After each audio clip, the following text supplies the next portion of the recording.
você nessa noite sobre reanimar-se, reanimando-se no Senhor. Você sabe que essa é uma palavra mais intensa. Reanimar-se é uma coisa mais, que exige mais poder, não é? Não é apenas, reanimar-se é muito mais do que incentivar, não é? Reanimar é uma coisa mais profunda, mais grave, que exige mais força e mais poder. Quero ler 1 Samuel, capítulo 30, um texto conhecido, tenho certeza, da maioria de nós, dos cristãos. 1 Samuel 30, a partir do verso 1, que diz assim: quando Davi e seus soldados chegaram a Ziglag no terceiro dia, os amalequitas tinham atacado o Neguebe e Ziglag e haviam incendiado a cidade. Levaram como prisioneiros todos os que lá estavam, as mulheres, os jovens e os idosos. A ninguém mataram, mas os levaram consigo quando prosseguiram o seu caminho. Ao chegarem a Ziglag, Davi e seus soldados encontraram a cidade destruída pelo fogo e viram que suas mulheres, filhos e filhas haviam sido levados como prisioneiros. Então Davi e seus soldados choraram em alta voz até não terem mais forças. As duas mulheres de Davi também tinham sido levadas, Ainoã de Jezreel e Abigail de Carmelo, a que fora mulher de Nabal. Davi ficou profundamente angustiado, pois os homens falavam em apedrejá-lo. Todos estavam amargurados por causa dos seus filhos e filhas. Davi, porém, fortaleceu-se no Senhor, seu Deus. Então Davi disse ao sacerdote Abiatar, filho de Aimeleque: traga-me o colete sacerdotal. Abiatar o trouxe a Davi, e ele perguntou ao Senhor: devo perseguir este bando de invasores? Irei alcançá-los? E o Senhor respondeu: persiga-os, é certo que você os alcançará e conseguirá libertar os prisioneiros. Davi e os 600 homens que estavam com ele foram ao ribeiro de Besor, onde ficaram alguns, pois 200 deles estavam exaustos demais para atravessar o ribeiro. Todavia, Davi e 400 homens continuaram a perseguição. Vou ler até aqui, que Deus abençoe a leitura da sua palavra. Pai, pedimos que o Senhor fale aos nossos corações, que o Teu poder seja manifesto aqui, Pai, para reanimar aquilo que está morto, aquilo que está sem movimento, sem ânimo, sem fôlego, sem vida, Pai. E que por tudo o Teu nome seja glorificado. A nossa oração em nome de Jesus. Nós vamos participar da ceia e eu estou fazendo um pequeno esforço aqui para simplificar ao máximo. Eu espero que a minha simplificação não atrapalhe o seu entendimento. Mas eu lembro a você que em todos os tempos e em todas as épocas, a vida, ela nos reserva boas surpresas, diga graças a Deus, e tantas outras circunstâncias e fatos não tão agradáveis assim. Vivemos dias como está vivendo o diácono Jarbas, dia que ele perdeu o seu pai, faleceu o seu pai. Então, a vida, ela nos traz vários momentos.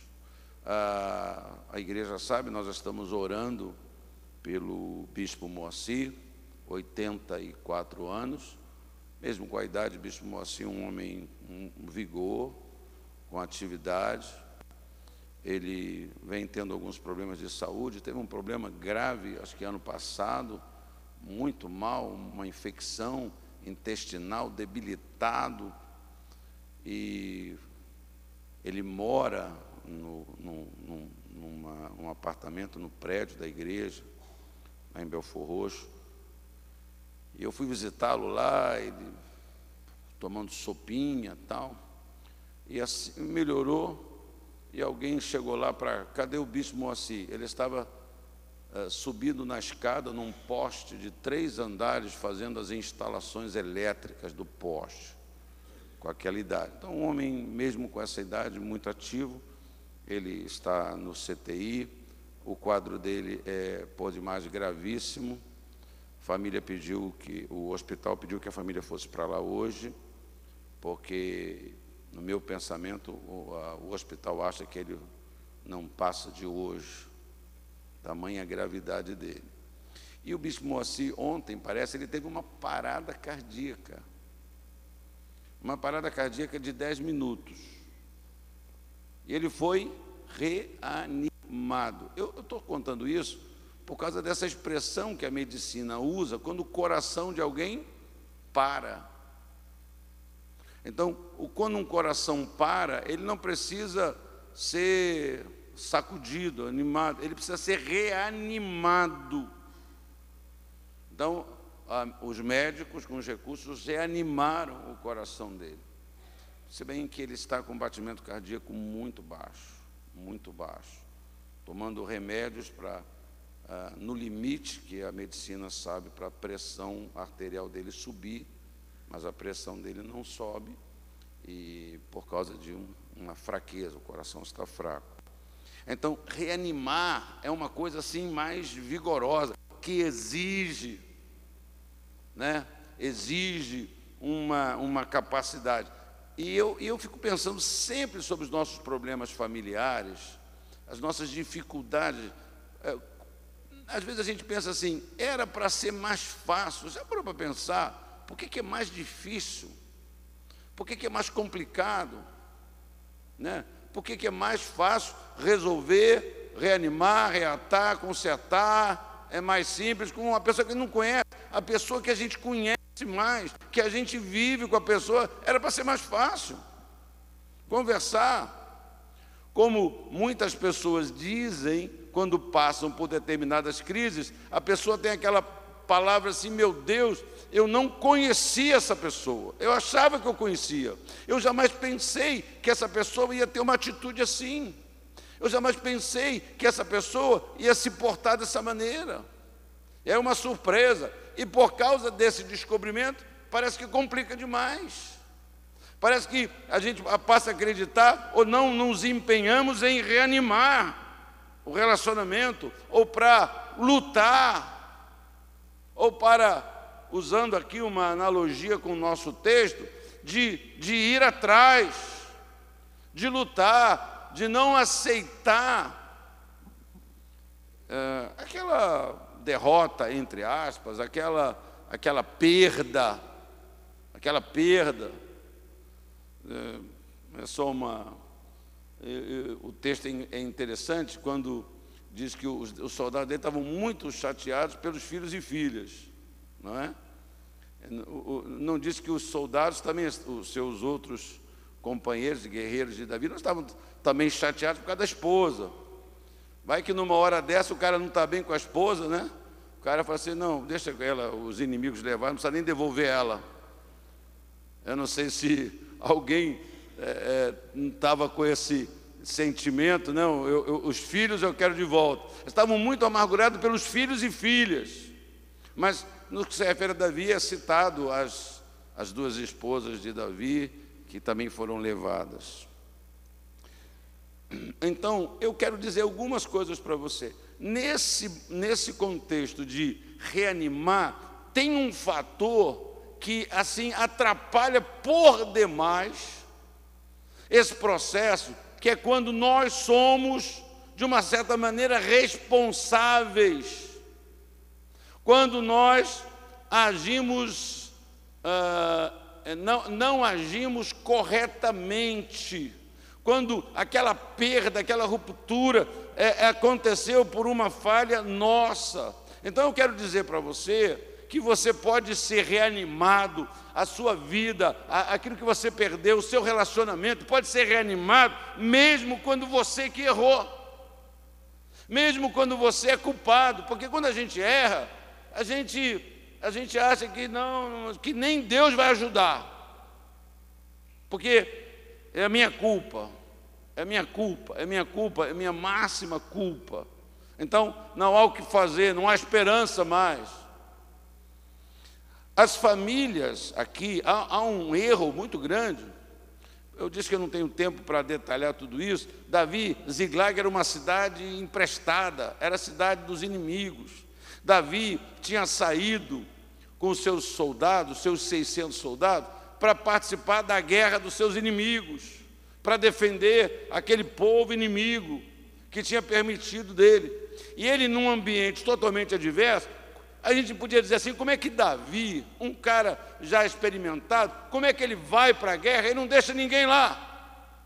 Como é que ele sai para a guerra? Se ele dissesse assim, olha, nós vamos aí participar dessa batalha, eu vou levar 400 homens, eu vou levar 500 homens, vamos deixar 100 aqui. Ziklag não é nossa cidade, Ziklag é uma cidade emprestada. Aqui nós não podemos ter essa tranquilidade. E aí eles não tiveram esse cuidado. As famílias foram deixadas expostas ao inimigo. Os bens materiais não foram protegidos. Não se teve cuidado. Quando eu viajo, quando eu vou para um hotel, eu não deixo, eu saio do quarto, eu vou fazer aquilo que eu viajei por aquela razão, ou eu vou passear quando eu saio de lazer, eu não vou passear e eu deixo meu celular em cima do balcão do quarto, eu não deixo minha carteira, o dinheiro que eu não levo eu não deixo em cima, não deixo lá. Ou você põe no cofre, ou eu ponho numa mala e boto cadeado. Você não deixa de qualquer jeito, né? Não deixa na bolsa da casa de jeito nenhum, porque fica muito mais desprotegido ainda. Você toma, você tem um cuidado. Eu acho legal que a Cátia já sabe. Ela fala assim, quanto é que você tem mais aí? Eu não tenho nada. Porque ela sabe que eu escondo, né? Então, eles deixaram os bens materiais, não foram protegidos, os inimigos levaram seus bens, levaram cativos suas mulheres, seus filhos e suas filhas. Davi, então, ergue a sua voz e chora profundamente, até não ter mais forças para chorar. Talvez você tenha sido roubado pelo inimigo. Talvez o inimigo tenha roubado seus bens. Talvez o inimigo tenha roubado seus sonhos. Talvez o inimigo tenha roubado sua esperança. Talvez o inimigo tenha roubado a sua saúde, os seus filhos, o seu casamento, as suas amizades. Davi errou. Davi falhou. Como a gente diria, Davi cochilou, Davi bobeou. E é possível que você também possa ter errado. É possível que também você possa ter falhado em permitir que a sua família, que os seus bens, que a sua vida ficassem vulneráveis. Diante da situação, ele não se revoltou contra Deus, nem lançou a culpa sobre outras pessoas, e nem sobre alguns dos líderes do seu grupo de soldados. Davi não disse assim, poxa, chama aí quem é o meu capitão imediato? Rapaz, tu não pensou nisso não, rapaz? Era para você ter olhado. Ele não faz isso. Ele não culpa ninguém. Ele reconhece que ele tinha falhado, ele assume a sua posição de liderança e tem uma atitude de quebrantamento diante de Deus. Você tem sido roubado, você tem sido atacado, é preciso que você assuma as suas responsabilidades e que você se quebrante diante de Deus. que a gente se humilhe diante de Deus, que a gente peça a Deus ajuda, que a gente deixe Deus nos confortar. Voltando a esse texto, eu também percebi, tirei daqui um conceito, que as pessoas que conseguem receber de Deus essa reanimação, aqueles que são reanimados no Senhor, são aqueles que conseguem reconhecer que o problema, a luta, a derrota não decreta o fim. Porque existem coisas na nossa vida que somos nós que dizemos, não, agora não tem mais jeito. É você que fala isso. É você que diz assim, agora eu perdi, já era. Alguém me roubou, alguém invadiu, eu fui enganado. E não adianta correr atrás. Somos nós, muitas vezes, e aí, como é que você vai ser reanimado? Como é que você vai ter força? A sua decisão, o seu jogar de toalha, você acha que aquela derrota, aquela perda, aquela crise agora já era, não tem mais volta. Eu sou burro, eu fui burro, eu fui um idiota, então não adianta mais lutar, agora é viver de um jeito. Mas o coração não fica feliz, a gente não fica satisfeito. Quantas pessoas, por essas escolhas, vão enveredando pelos caminhos mais complicados, de uma depressão, de uma crise, e uma crise chama outra crise, e um problema chama outros problemas para a vida da gente. Então, quando aquela pessoa que é reanimada por Deus, que se reanima no Senhor, são aqueles que reconhecem que aquela derrota não vai decretar, não vai perpetuar aquela situação.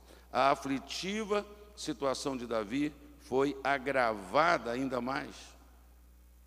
A aflição da cidade destruída, das famílias levadas cativas e dos bens saqueados é somada pela revolta do seu exército. O texto diz, algumas traduções, que o povo falou, mas foi os seus próprios, outras versões falam os seus soldados, que quiseram apedrejar Davi. Foram eles que falaram assim, eles estavam, diz o texto, amargurados. E eles queriam matar Davi. Você sabe que querer apedrejar é querer matar. Vamos fazer uma massagem em Davi? Não. Vamos fazer ele sentir um pouco de dor. Não é a ideia de apedrejamento. As pessoas eram condenadas à morte através de serem apedrejadas. Então, apedrejar revelava o intuito, o objetivo de matar. Ele sabe, Davi, que as mãos do Senhor estão sempre estendidas. Davi sabe que os ouvidos do Senhor estão sempre abertos. Alguns de nós que dizemos que sabemos também e que acreditamos também, mas não andamos nesse caminho. Sabemos que os ouvidos do Senhor estão abertos, mas a gente não vai ao Senhor dizendo, Senhor, o que eu faço? Senhor, o que eu faço? É uma não aceitação. É uma inquietação de que aquela situação não é a devida, não é a correta, não é certa. Não é certo isso. Não é certo a gente ser invadido. Tá bom, eu errei. Tá bem, eu não fui cuidadoso com essas coisas preciosas para mim, a minha família. Mas Davi sabe, crê, que as mãos do Senhor estão sempre estendidas, que os ouvidos do Senhor estão sempre abertos. Então, ele ora ao Senhor. Então, ele busca o Senhor. Então, ele exerce a sua fé, ele busca o Senhor. Ele reanima-se no Senhor. Essa questão é uma questão tão nevrálgica, tão importante. Quantas vezes a gente espera se reanimar com fatos, com coisas. A gente espera que as pessoas vão nos reanimar. A gente espera que as bênçãos vão nos reanimar. Mas Davi orou e buscou, e ele se reanimou no Senhor.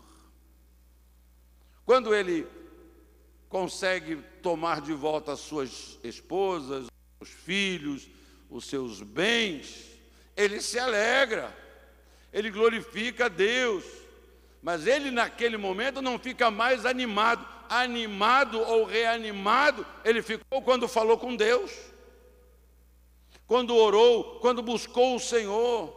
Reanimar-se no Senhor. Às vezes a gente fala com o Senhor, mas a gente fala, às vezes quando alguém fala com a gente algumas coisas, quando a gente passa por um problema e alguém nos encoraja, na igreja, você é crente, vem para a igreja, ô irmão, pô, fica firme, rapaz, não, aguenta aí, vai dar certo. Às vezes eu já ouvi várias pessoas dizer isso, enquanto isso não acontecer, eu não vou ter paz.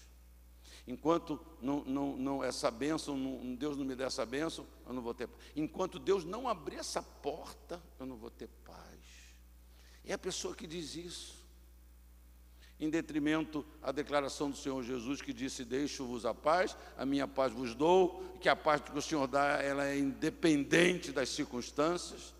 A paz que Deus dá não é depois da bênção, depois do milagre, é durante o processo, é no meio do processo. Reanimando-se no Senhor. Esta foi a solução para o que seria a derrota iminente na vida dele. Você está passando por uma perda, você foi assaltado, entre aspas, né? No coração, na fé, nas coisas tão importantes da sua vida, não é? Então, é importante você entender isso, é importante você compreender isso, que é reanimar-se no Senhor, que é a solução para essa situação.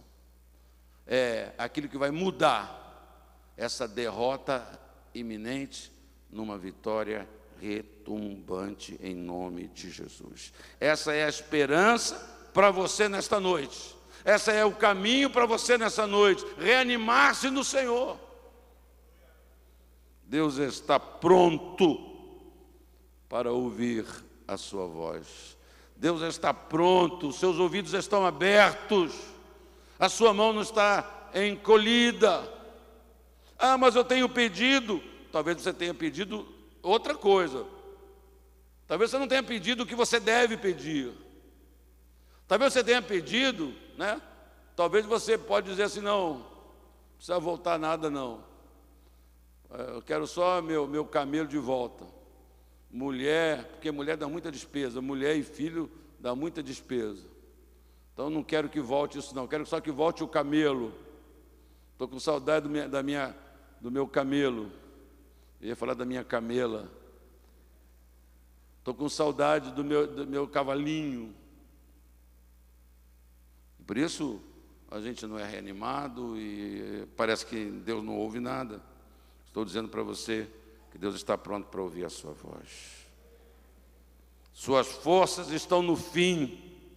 Você está desfalecido, mas compreende que Deus pode reanimá-lo, que Deus pode operar esse milagre, que Deus pode restaurar a sua sorte, que Deus pode restaurar a sua vida, que Deus pode restaurar a sua família, que Deus pode. E isso você só vai achar em Deus. Porque tantos problemas acontecem no meio da igreja. Por que esses problemas de família? Porque as pessoas, às vezes até aqueles que pregam a palavra de Deus, eles não acreditam que Deus pode reanimar. E adotam a solução do mundo, de separar, de se divorciar. Como Deus fez com Davi. Eu creio de todo o meu coração, Deus fará com você, Deus fará com a sua vida, Deus fará com a sua casa. Deus, Ele é poderoso, basta entregar-se a Deus como Davi se entregou e foi reanimado pelo Senhor. Quero dizer mais uma coisa ainda. Quando você vai a Deus, quando você espera de Deus, esse ânimo, essa volta para a fé, para a crença, nós encontramos, você vai encontrar o socorro que você está esperando. É quando você é reanimado por Deus que você vai achar, vai encontrar o socorro. Você não vai experimentar socorro para ser reanimado. Não.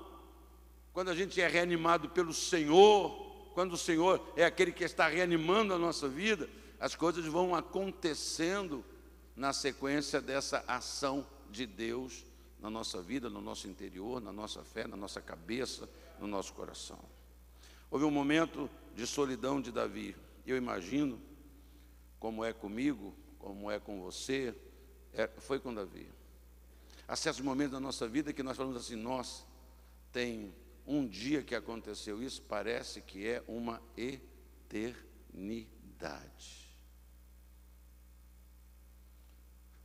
Essa semana eu vi uma notícia na televisão, falando sobre eleição, os problemas, e alguém lembrou num telejornal que o ex-presidente Lula está preso desde início de abril. Eu falei, caramba, já? Passou tão rápido. Mas eu fiquei pensando nele lá. Para ele, abril, maio, junho, julho, parece que foram 4 anos. Parece que foram uma eternidade. Para mim, que estou fora, é mesmo. Trabalhando, fazendo a minha vida, não é? Desculpe, com todo o respeito, eu nem me lembro que o Lula existe. Aliás, eu não me lembro, não é só que o Lula existe, eu não me lembro que um monte de gente existe. Então, todos estavam contra Davi. Eu fiquei pensando naquele momento que nem os seus guerreiros disseram, não, mano, estamos juntos, não fica assim não. Eles, amargurados também, começaram isolaram Davi. Isolaram Davi. E eu fico pensando nesse tempo, nessa solidão absoluta, humanamente falando, que deve ter parecido para ele uma eternidade. Como parece para você. Você fala assim, poxa, eu passei por isso tem uma semana, poxa, fulano não veio me visitar, nem um telefonema, eu estou exilado, eu estou execrado. Todos estavam contra ele, nenhuma voz amiga, nenhum braço estendido. Eu posso imaginar a ansiedade desse tempo, a ansiedade do coração de Davi daquela hora. Mas o texto nos lembra que Davi buscou o Senhor.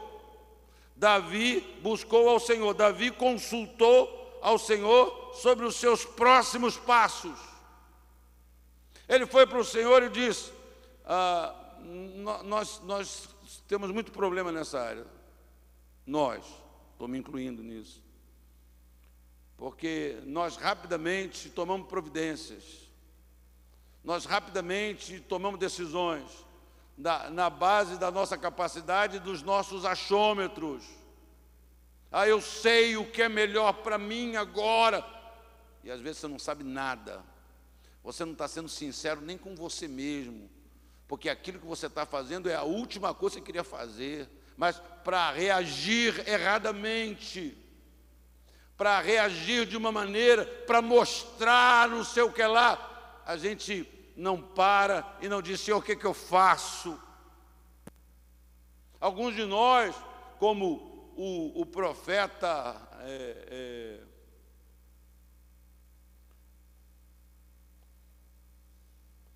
que foi engolido pela baleia, Jonas.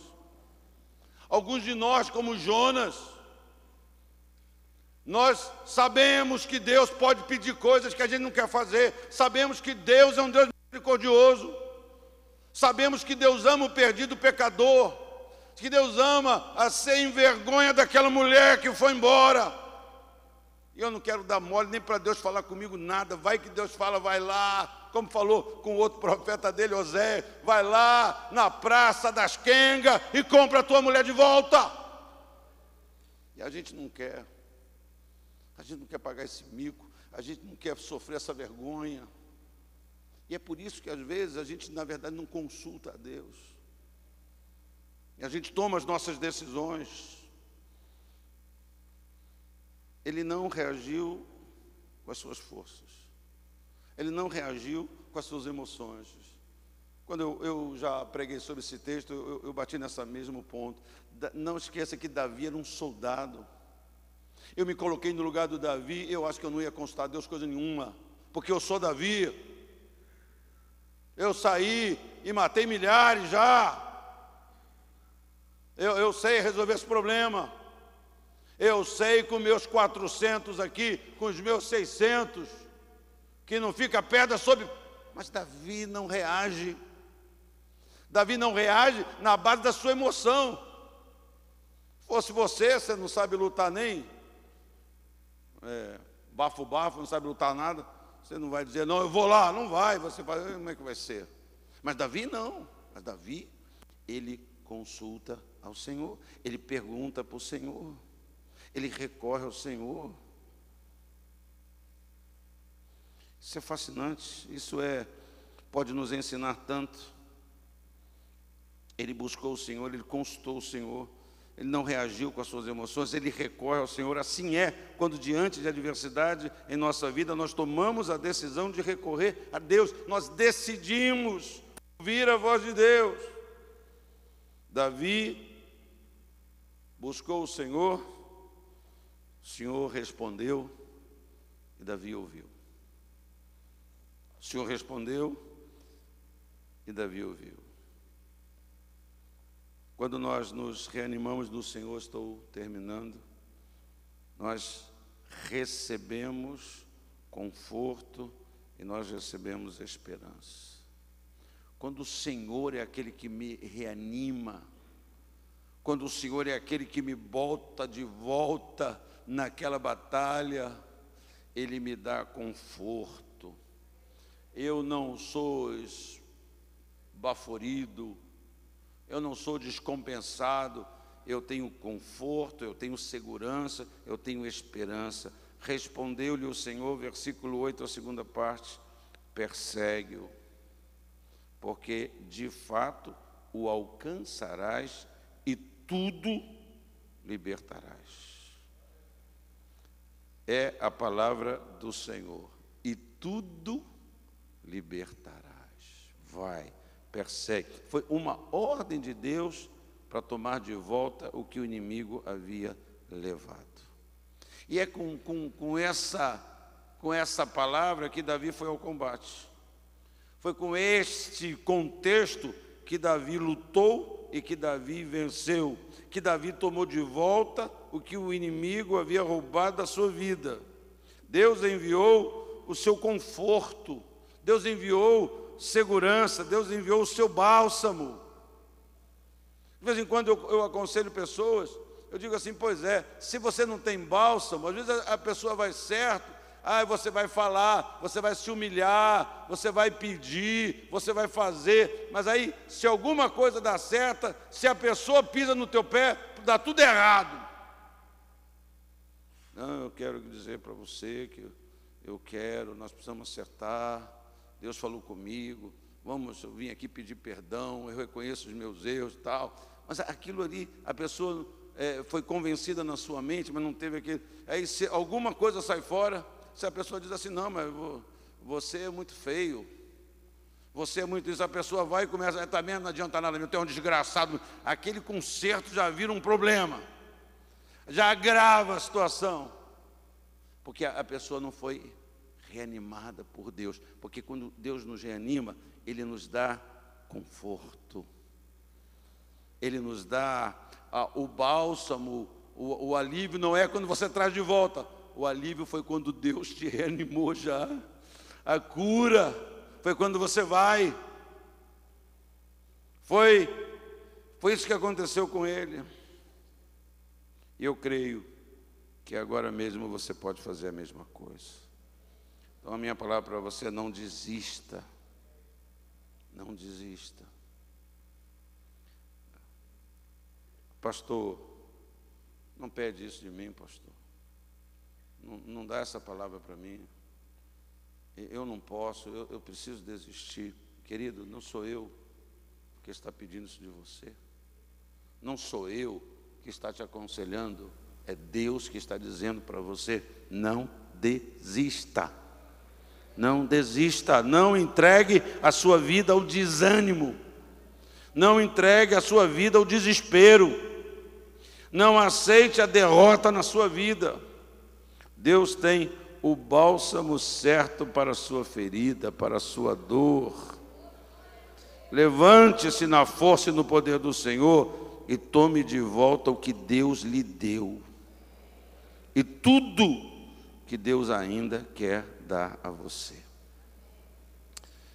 Acima dos bens materiais, acima das bênçãos, Deus entregou o seu próprio Filho.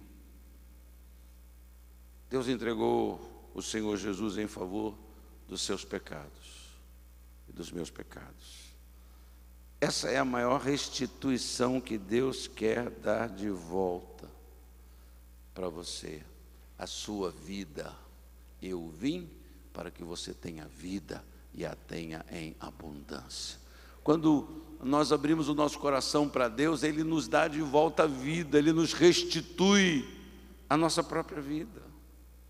Porque o pecado faz separação entre você e Deus, mas Jesus, com o seu sangue derramado na cruz do Calvário, promove aquilo que nós falamos de uma reconciliação. A Bíblia fala: Ele nos reconciliou com o Pai. Ele remove essa separação e Ele concede a você uma nova vida. Eu queria que você fechasse os olhos, curvasse a cabeça.